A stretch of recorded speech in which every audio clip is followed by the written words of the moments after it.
ว้าวต้นดอกไม้งามงามพี่น้องกำลังบานเลย ว้าวเห็นบ่เพิ่นพากันมายางอยู่ในส้มสวนดอกไม้งามงามพี่น้องงามงามเห็นบ่เพิ่นห้อง Lily Collection อยู่มองเลย Lily Collection นี่เด้อนี่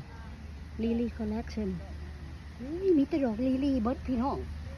เห็นบ่ถ้าเบิ่งมันบานเด้อเลยสิมาถ่ายรูปให้เบิ่งอีกดอกลิลี่นี่นะโอ้ยงามขนาดเลยส้มสวนดอกไม้ได้นี่อย่าเห็นบ่เอาเลยหลายคนก็หลายทายคนก็บ่หลายเป็นได้ดอกมาเด้อพี่น้องเด้องาม